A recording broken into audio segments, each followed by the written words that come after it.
J.D. Vance had a heated exchange with a reporter who was asking about Trump's comments on Kamala Harris's racial identity. Here we go. Effectively shutting down what he perceived as race baiting. Let's go to the feed and see exactly what is being said here. Okay, here's the clip. This is Dom Lucier, breaker of narratives on X. J.D. Vance just humiliated a reporter that was race baiting him about Kamala Harris. Let's go. He goes to Georgia too. The former president's comments yesterday to the National Association of Black Journalists, where he said that Vice President Harris is, quote, all of a sudden black. As a father of 3 biracial children, did those comments give you pause at all?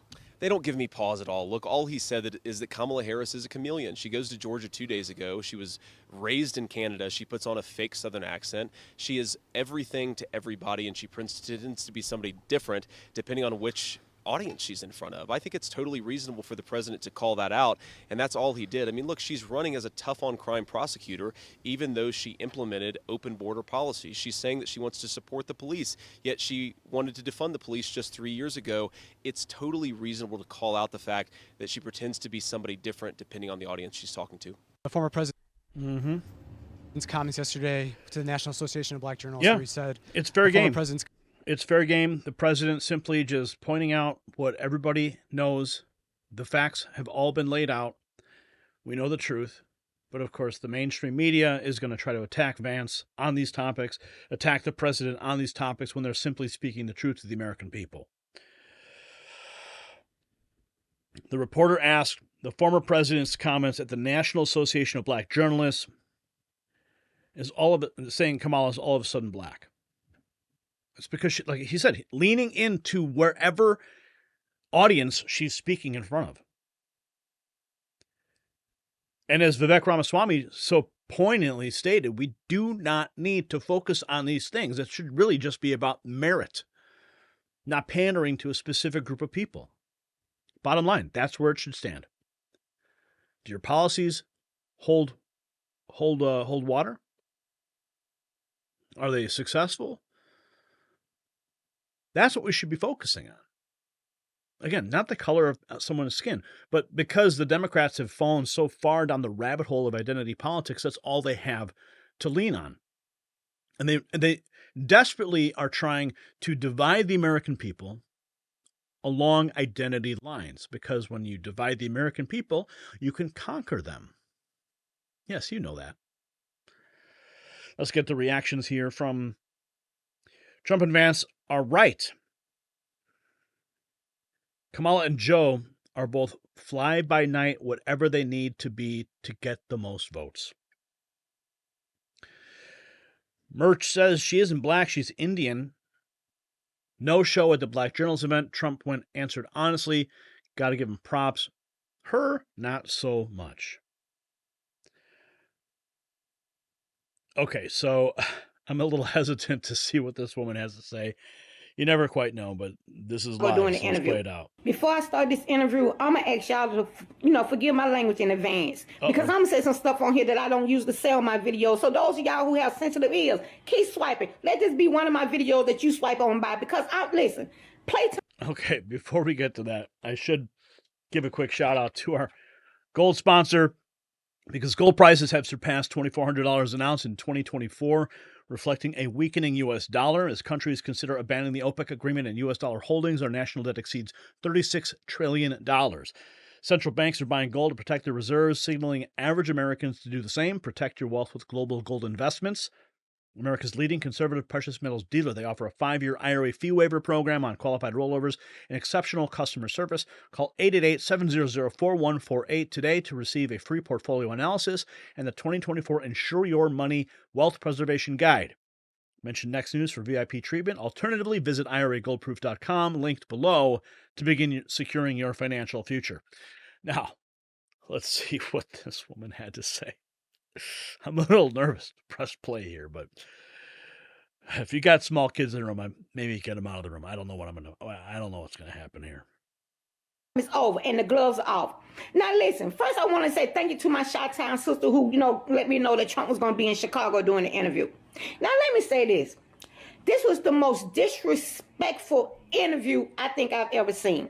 First of all, he went to this in the lion's den.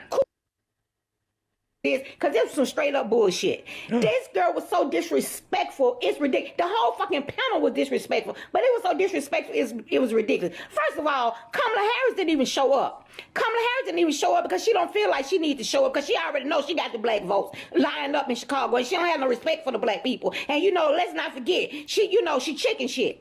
She complete chicken shit because she been saying she wanted to debate Trump, and this would have been the best time for her to be on stage with Trump and say whatever she wanted to say to him. But of course, she didn't even show up. The doggone interviewers, they were 35 minutes late because they had no respect for Trump either. But Trump, kudos to you for going into this bull crap. Now, this interviewer didn't even start the interview off by saying hello, President Trump, or hello, former President Trump, or hello, Trump. She didn't even speak to him. She just went straight into the text. And I'm going to tell y'all something.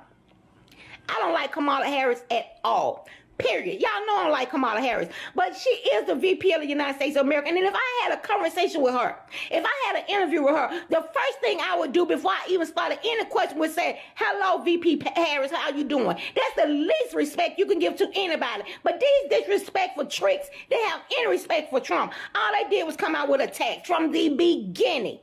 From the fucking beginning, that's all they came out with. Now, this dumbass trick gonna have the nerve to say to Trump, tell me why should black people support you? With your rhetoric and all this and all that, and why should black people support you? You lied about Obama, you lied about Nikki Haley, and let me tell y'all something. That's what a lot of the black community mad at Trump about, because Trump questioned Obama citizenship in the United States of America, and you cannot question King Obama because black folks will have a fit. That's what a lot of them upset with Trump about.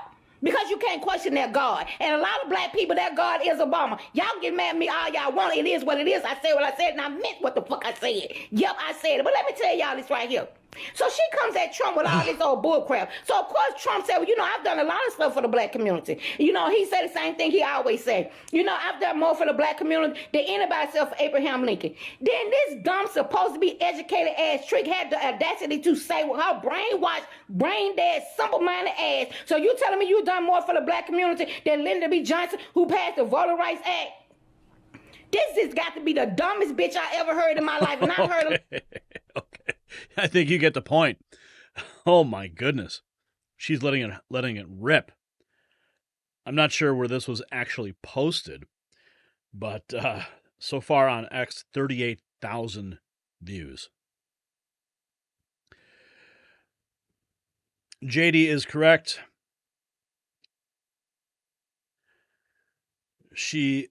Oh, look at this.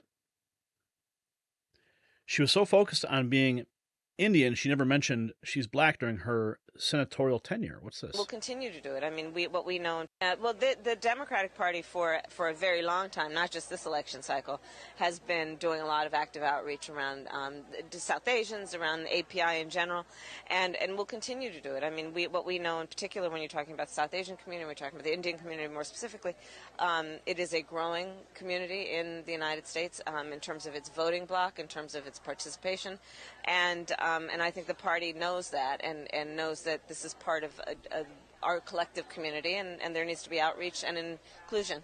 And certainly you could become the first Indian senator in U.S. history, which would be quite an accomplishment. Knock wood. Oh, wow. You could become the first Indian senator in U.S. history, which would be quite an accomplishment. It pains me that this is the topic that we're focusing on. I wish we could talk about policy. I wish we could talk about things that really have substance.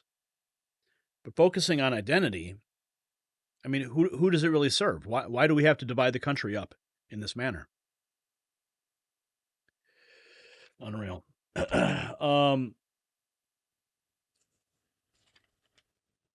So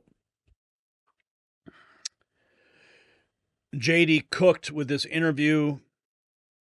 Don't fall for the lies and propaganda of Kamala Harris, Democrat politicians, and the mainstream media.